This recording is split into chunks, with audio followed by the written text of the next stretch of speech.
During the last to last lecture, we were solving this theorem, and we have proved this theorem for the cases of two normal subgroups, and we have proven that G is a group, and it can be written as the product of two subgroups H1 and H2.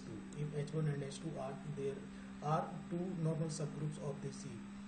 As well as we have already proven that the intersection of these two normal subgroups will contain only a single element, and that elements will be identity elements. It means there will be only a single elements, identity elements, which belongs to G. And in the last lecture we have proved the generalization of this theorem, and in this theorem we have taken n normal subgroups, and the necessary part has been discussed in the last lecture. So I recommend you to recall again the necessary part of this theorem. This was the necessary part of this theorem as have been discussed earlier. But unfortunately we have missed the converse part of this theorem. But however, we have discussed about how to prove the converse of this theorem, but some lines have been missed in this theorem. So I advise you to please note these lines in your notebook also. And the pattern is similar as we have discussed in the case of two normal subgroups H1 and H2. So this was the complete proof of this theorem. In this lecture we are solving two more problems based on the internal or external direct product of two or more groups.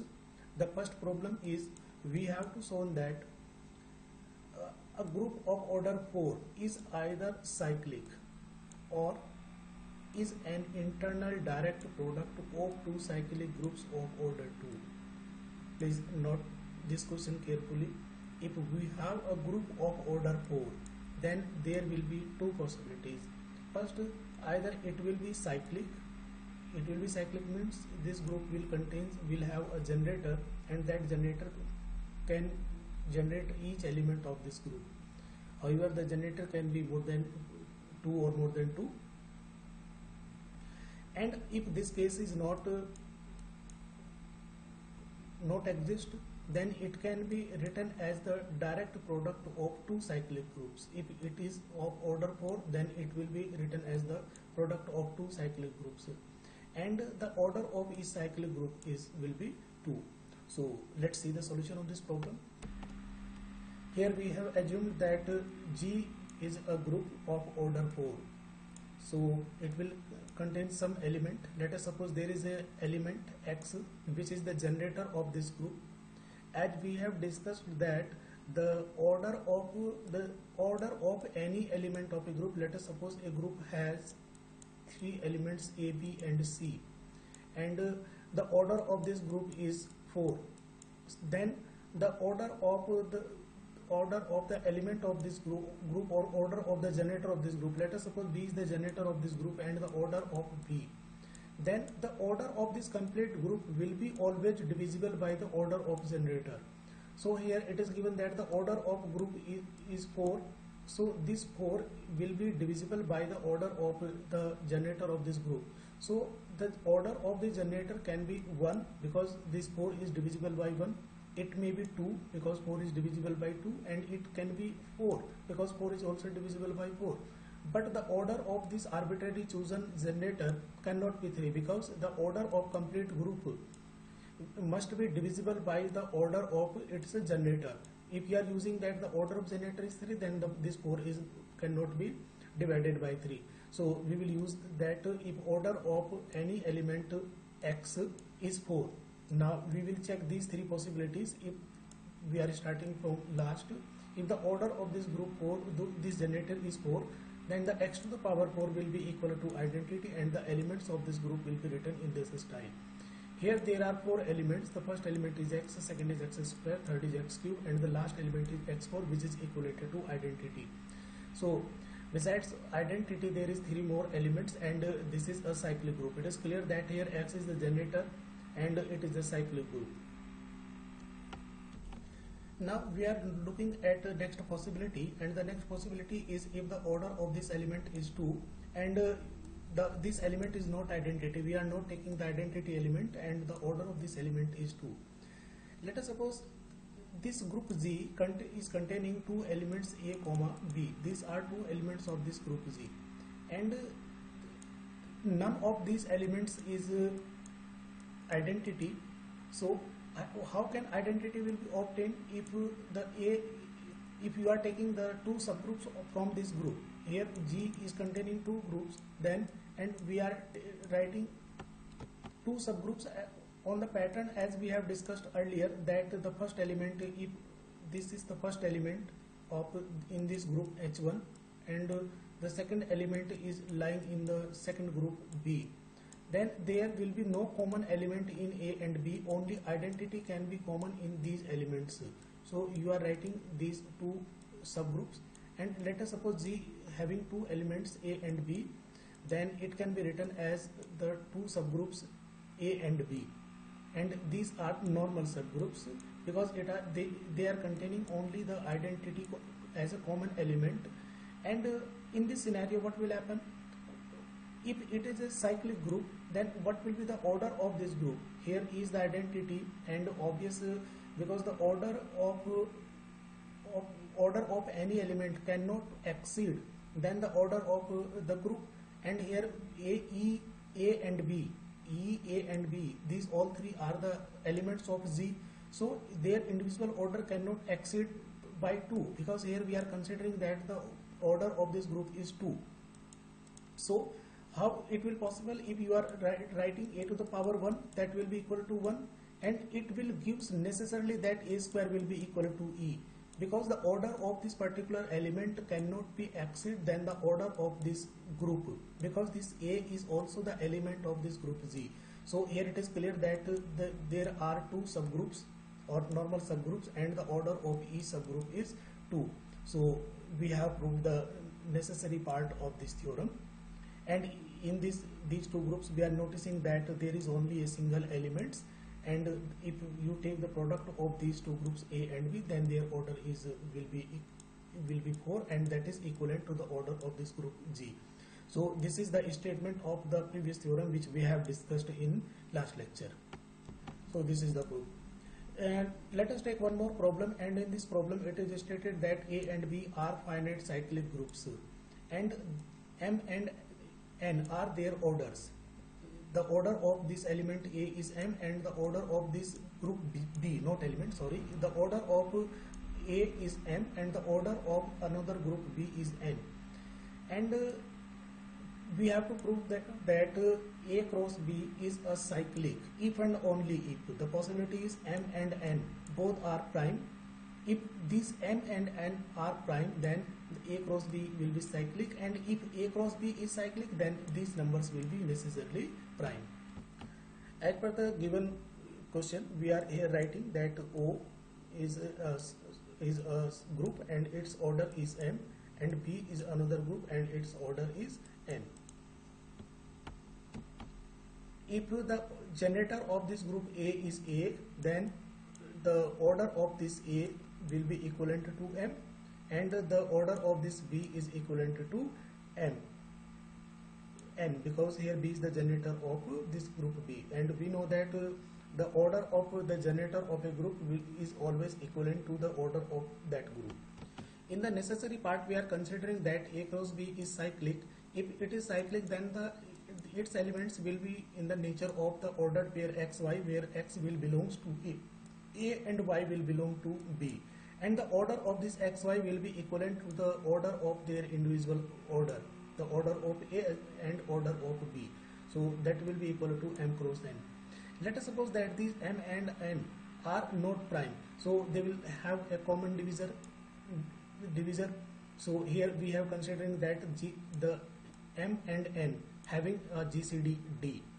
So now we will see that we will show that these M and N are prime. So we are taking here the contradiction, and we are using that there is a greatest common divisor of M and N, which is D.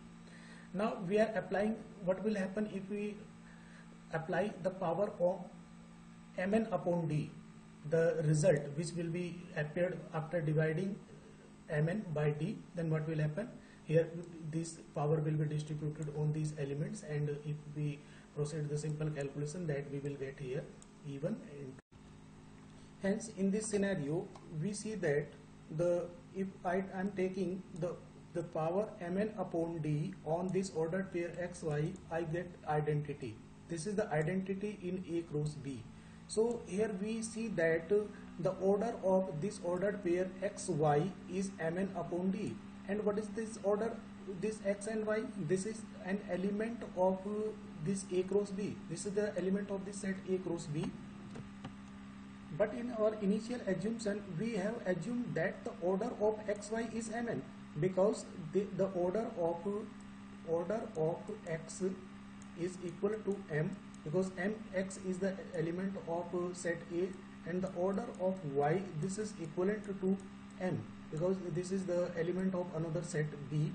So the order of their ordered pair, because this ordered pair is generated by multiplying of A and B, the group A and B, and here we are taking the cross product, which will be equivalent to the product of their individual order. So this is mn. This is our initial assumption, but here we see that mn upon d is also a order, which is not possible, which is only possible if mn and mn upon d, these are equivalent. If these are equal, then the value of d will be equal to 1. So as we have assumed that d is the greatest common divisor of m and n, so and this value is 1, so here m can be divided only by 1 and n can be divided only by 1. So this is the definition of prime numbers. So here we can conclude that m and n, these are a relatively prime number. In the converse of this theorem, this is the converse of this theorem. Please make it the spelling of this converse correct. Here we will assume that m and n, these are prime number, and we will show that A cross B is a cyclic group generated by ordered pair AB. Here we can take here ordered pair xy, or you can take here ordered pair AB. Here m and n are prime, and we wish to show that this, because the A cross B exists, so its elements will be of the form of this ordered pair AB. So the order of this ordered pair AB will be mn, because here m is the order of first element A, first group A, and n is the order of second group B. So this is mn, and this is equivalent to the order of A cross B, because this ordered pair is representing to this product A cross B. What will happen if I take this power on AB? Obviously we will get identity. So here we are applying this mn power on A and B, ordered pair AB. It will be distributed on individual. So we will write A to the power mn and B to the power mn. Here we are again applying the associative property. It means first we will calculate the value of A to the power m here, and in the second case we will calculate the value of B to the power n. Because A is the generator of first set and B is the generator of first group, not set, sorry, this is group. A is the generator of first group A and B is the generator of second group B. So and their orders are m and n respectively, as we have assumed. So it will be equivalent to identity, and this will be again equivalent to identity. This will be the identity of first group A, and this will be the identity of second group B. So here we are naming these as E1 and E2, and we know that if we are taking any power on identities, then we will get only the identity elements E1 and E2. So these are the ordered pair. So here we have concluded that if I am taking mn power on this ordered pair AB, then we will get identity. Now we will test, is this mn and mn, this number is order. If it is ordered, if it is the order of this element A and B, then no least number, because this is the order of this ordered pair AB, and ordered pair AB is a particular element of A cross B. Student, please note it. Here mn is the order of this ordered pair AB, and this is the element of a new set A cross B. So if on applying mn power on this element and it is given identity, then we will verify that is there any element exist which is least by this mn and can give identity. So here we are assuming that R is a power which on applying on ordered pair AB, this power can give identity. So we have assumed this, and we will distribute this power on individual A and B, and on comparing we get that A to the power R which is equivalent to E1 and B to the power R is equivalent to E2. And initially we have assumed that the order of this element A is M, and another element R, another power R is giving identity. So the order will be order of the group A will be divisible by the order of individual elements or any particular elements. Here M is the order of group A, and we are assuming that R is the order of A, which and A is the element of this group A. So the order of complete group will be always divisible by the order of any element. So here M will be divisible by R, and same scenario will be happen for second case. Here N, which is the order of group B, this order will be divisible by the order of its any element, and B is the any element of this group B, and its order is R. So this N will be divisible by R, but it is contradiction because we have assumed that M and N, these are prime numbers. So it cannot be divided either by 1 or either by itself. So here we can say that M and N are prime. So our initial assumption is wrong. So there is no number which is less than Mn and can give identity. So Mn is the only number which is giving here identity. So the AB, this ordered pair AB is the generator and its order is Mn.